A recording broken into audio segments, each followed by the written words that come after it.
많은 채널 중에서 저는 그래도 블로그 체험단은 혼자 시도해볼 만하다. 그나마 쉽고 저렴한 마케팅 방식이라고 생각을 하는 편입니다. 왜냐하면 인스타그램이나 유튜브 같은 경우는 구독자와 인플루언서 분이랑 얼마나 깊은 관계인지, 이 인플루언서에 대한 신뢰도가 어느 정도인지 파악을 하는 게 사실 중요한데, 블로그는 사실 그거를 기대하고 체험단을 진행한다기보다는 네이버에 우리가 노출되기 원하는 키워드로 검색을 했을 때 노출이 되는 것을 목표로 하는 경우가 많습니다. 안녕하세요, 마케터 은지입니다. 제가 평소 유튜브 영상을 통해서 SNS 마케팅에 대해서 많이 알려드리고 있는데, 오늘은 거기서 조금 벗어나서 인플루언서 마케팅에 대해서 얘기를 해보려고 합니다. 제가 사실 어렸을 때부터 블로그를 해오기도 했고, 블로그 체험단으로 여러 혜택을 받아보기도 했고, 또 지금도 인스타그램 콘텐츠 크리에이터로 광고를 받는 활동도 하면서 인플루언서 마케팅을 하는 방법을 누가 가르쳐주지 않았는데 너무 자연스럽게 익힐 수 있었어요. 그런데 이걸 또 안 해보신 분들은 인플루언서 마케팅 그거 어디서부터 시작하는 건지 이 자체를 막막해 하시는 분들도 계시더라고요. 그래서 오늘 콘텐츠는 조금 효과적으로 인플루언서 마케팅을 할 수 있는 방법들에 대해서 알려드리려고 합니다. 인스타그램 인플루언서 마케팅, 블로그 이렇게 두 가지를 한 영상에 알려드리려고 했는데, 이걸 막상 대본을 써보니까 내용이 너무 많더라고요. 그래서 한 영상에 다 담으면은 이해하시기도 어려울 것 같고, 또 내용도 너무 산만해질 것 같아서 이번 편은 1, 2편으로 나눠서 오늘 영상은 블로그 체험단 마케팅에 대해서 알려드리려고 합니다. 그럼 본격적으로 알려드리기 전에 인플루언서 마케팅이란 무엇일지에 대해서 먼저 얘기를 해보고 시작을 할게요. 일단 인플루언서라는 그 단어 뜻 자체는 타인에게 영향을 끼치는 사람을 의미하는데요. 오늘날에는 주로 SNS 상에서 타인에게 영향을 끼치는 사람들을 의미합니다. 이 인플루언서를 통해서 우리 제품이나 서비스를 홍보하는 그 마케팅 과정을 인플루언서 마케팅이라고 합니다. 경우에 따라서 협찬, 협업, 광고, 체험단, 기자단, PPL과 같이 너무 다양한 단어로 쓰이기도 하는데요. 많은 채널 중에서 저는 그래도 블로그 체험단은 혼자 시도해볼 만하다. 그나마 쉽고 저렴한 마케팅 방식이라고 생각을 하는 편입니다. 왜냐하면 인스타그램이나 유튜브 같은 경우는 구독자와 인플루언서 분이랑 얼마나 깊은 관계인지, 이 인플루언서에 대한 신뢰도가 어느 정도인지 파악을 하는 게 사실 중요한데, 블로그는 사실 그거를 기대하고 체험단을 진행한다기보다는 네이버에 우리가 노출되기 원하는 키워드로 검색을 했을 때 노출이 되는 것을 목표로 하는 경우가 많습니다. 그냥 이 블로그가 얼마나 노출이 잘 되는 블로그인지를 파악을 하면 되고, 그리고 꼭 이 블로그의 글이 상위에 노출이 되지 않더라도 우리 브랜드를 리뷰한 글의 수가 늘어나는 것만으로도 충분히 의미가 있기 때문에 쉽게 빠르게 진행을 할 수 있는 마케팅이기도 합니다. 그리고 비용도 비교적 저렴한 편인데요. 블로그 체험단 같은 경우는 물론 제품의 가격에 따라서 다르겠지만 제품 협찬만으로도 응하시는 분들이 꽤 많으세요. 그 이유가 뭘까를 생각을 해보면, 일단 블로거 숫자 자체가 워낙 많기도 하고, 인스타나 유튜브는 우리가 이 사람한테 꼭 협찬을 하고 싶다, 이게 되게 강한 채널인데, 사실 블로그는 상위에 노출만 되면 돼 라는 게 좀 강하다 보니까 광고주들 입장에서도 많은 비용을 지불을 하려고 하지 않는 경향이 있어서이기도 한 것 같습니다. 물론 플랫폼을 이용한다면은 이 플랫폼 이용 비용도 당연히 들겠지만, 그 이용 비용도 아마 인당 몇만 원 정도일 거라고 생각을 합니다. 이건 근데 플랫폼별로 차이가 너무 커서 정확한 금액을 말씀드리기는 어렵네요.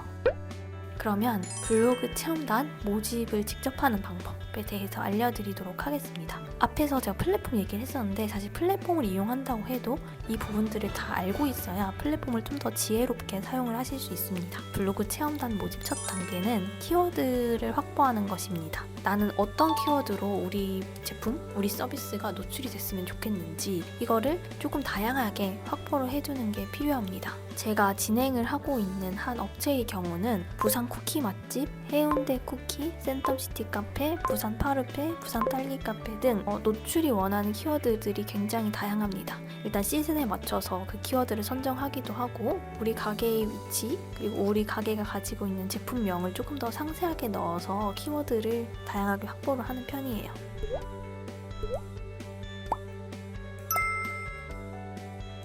보통은 이 한 키워드에 5명에서 10명 정도의 체험단을 모집을 하는 편인데 이거는 그 키워드를 검색했을 때 우리 브랜드를 소개하는 글들이 조금 더 많았으면 좋겠어서 5명에서 10명 정도를 선정을 하고 키워드의 난이도나 경쟁 정도에 따라서 다를 것 같아요. 대략적으로는 그 정도를 모집한다만 알고 있으면 될 것 같습니다. 그리고 두 번째 단계입니다. 두 번째 단계는 블로거를 모은다.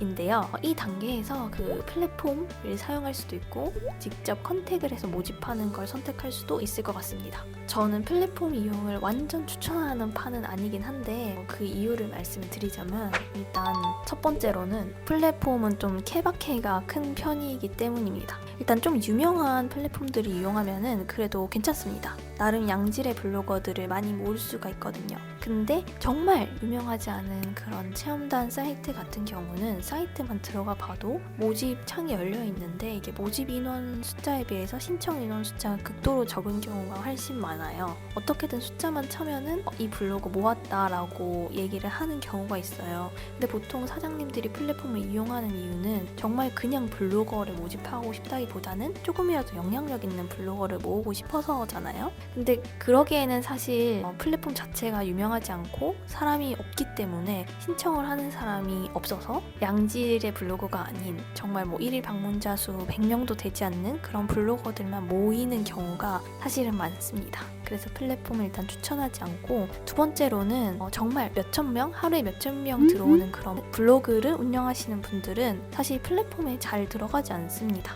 이것도 사실 사람에 따라 많이 다르기는 하겠지만 그런 분들 같은 경우는 이미 메일이나 쪽지로 제안을 많이 받기 때문에 굳이 플랫폼에 들어가지 않고도 충분히 수익 활동을 할 수 있어서 그래서 저는 플랫폼을 추천하진 않는데 플랫폼도 정말 잘 활용하면은 쉽게 그리고 나의 공수를 줄이면서 일을 또 해낼 수 있다는 장점도 있겠죠. 그런데 플랫폼에 맡길 때도 사장님이 그냥 믿고 맡긴다. 나는 아무것도 모르니까 이런 태도로 임하기보다는 이번 달은 이 키워드로 다음 달은 이 키워드로 해주세요. 뭐 이런 식으로 조금 가이드를 계속 줘야 이 사람들도 변동을 줍니다. 우리가 말하지 않으면 신경 쓰지 않는다는 걸 꼭 명심하고 임하셨으면 좋겠습니다. 어쨌든 저는 직접 모집을 하는 편인데요. 직접 모집은 보통 메일로 진행을 합니다. 메일로 어떻게 모집을 하냐 하면은 일단 앞에서 저희가 노출되기 원하는 키워드들을 여러 개 확보를 했다면 그 키워드를 네이버에 검색을 해봅니다. 검색을 해서 그 키워드로 이미 노출이 돼 있는 블로거들의 메일 주소들을 모아요. 이 메일 주소는 어디 있냐면 보통 그 블로그 주소 맨 뒷부분이 그 메일 앞부분 일 경우가 많거든요. 물론 아닌 경우도 있긴 한데 그건 어쩔 수 없고 보통은 그렇기 때문에 그 정보들을 조금 수집을 해서 블로거 리스트를 만들어주는 편이에요. 모으는 이유는 일단 그 블로거 분들도 제가 제안하고 싶은 키워드로 이미 글을 썼다는 거는 이분이 이미 그런 거에 관심이 있는 사람이니까 응할 가능성이 조금이라도 높다라고 생각이 돼서이고 그리고 상위에 노출이 됐으니까 한 번 된 사람이 또 노출되는 게 저는 더 쉽다고 생각하거든요. 그래서 어느 정도 검증이 됐다고 생각해서 이런 식으로 저는 블로그 리스트를 확보를 하는 편입니다. 세 번째 단계는 모집 메일 발송입니다. 사실 이 단계를 너무 신경 안 쓰시는 분들이 많은 것 같아요. 근데 이걸 어떻게 하느냐가 사실 제일 중요한 게 말을 조금 이쁘게 하는 사람들한테 조금이라도 이거 원래 나라면은 별로 받지 않을 거지만 그래도 해줘야겠다라는 마음이 조금이라도 들겠죠. 그리고 이게 괜찮은 블로거 분들은 이미 제안을 많이 받기 때문에 나의 그 제안이 그렇게 막 썩 달갑지 않은 경우가 많아요. 그래서 어떻게든 조금이라도 매력적으로 보이기 위해서는 조금 정성을 들여서 글을 써야 합니다. 일단 제목은 이 메일이 어떤 메일인지 조금 구체적으로 드러나게 쓰는 거를 저는 목표로 합니다. 그러면서도 조금은 늘려보고 싶은 요소를 넣는데요. 예를 들면은 꽃팁이다 하면은 제목에 크리스마스 나를 위한 꽃다발 선물 리뷰 제안 드립니다. 뭐 이런 식으로 쓴다든지 비싼 제품이다 하면 제목에도 괄호 열고 뭐 20만 원 상당 뭐 이런 요소를 넣는다든지 감성템이다 하면은 감성이라는 단어를 한 번 더 넣는다든지 등 어떻게든 조금이라도 돋보일 수 있는 요소들을 넣어요. 그리고 이게 배송인지 방문인지, 방문이면 이게 어느 지역인지 이런 것들도 조금 기재를 해두는 편입니다. 그 다음 내용은 일단 정중함이 일단 첫 번째 가장 중요한 요소이고요. 어떤 내용들이 들어가야 되냐면 일단 내가 누군지. 왜냐면은 우리는 그 블로거 분들을 블로그를 봤으니까 대략적으로는 알잖아요. 근데 그 사람은 우리가 누군지 모르니까 우리가 이런 사람이다 라는 게 조금 드러날 수 있게 내가 누군지를 쓰는 편이고, 그리고 우리 브랜드는 어떤 브랜드인지, 그리고 우리 브랜드가 어떤 매력이 있는지를 조금 적어줍니다. 완전 구구절절 쓰는 게 아니라 뭐 한두 문장 정도로 써주고요. 그리고 세 번째, 내가 왜 당신에게 컨택을 하는지, 당신이 뭐 카페를 좋아하는 것 같기도 하고 올려주시는 그 카페 리뷰들이 저한테 정말 유용해서 이렇게 제안을 하게 됐다 라는 식으로 적어줍니다. 그리고 네 번째, 우리가 제공하고자 하는 제품이나 서비스가 어떤 건지를 기재해주고요. 다섯 번째는 구체적인 리뷰 가이드라인이랑, 여섯 번째는 마무리 인사, 당신의 도움이 꼭 필요하다, 체험을 원하시면은 이 뭐 연락처를 남겨달라 는 느낌으로 적어주면서 마무리를 합니다. 네 번째 단계는 가이드라인 발송인데요. 모집 메일에 기재를 해도 좋지만 저 같은 경우는 이거 하겠다라는 답변이 오면은 가이드라인을 전달을 해주는 편입니다. 이거는 저도 이렇게 하는 큰 이유는 없고 확정됐을 때 가이드를 받는 게 더 낫지 않나 싶어서 주는 거라 큰 의미는 없어요. 이 가이드라인에도 꼭 포함이 되어야 하는 내용들이 있어요. 일단 첫 번째는 이게 방문 체험단이다 가정을 했을 때는 방문 가능 일자랑 시간이 있어야 되고, 이거 방문이든 배송이든 둘 다 똑같이 리뷰 작성 마감일이 있어야 됩니다.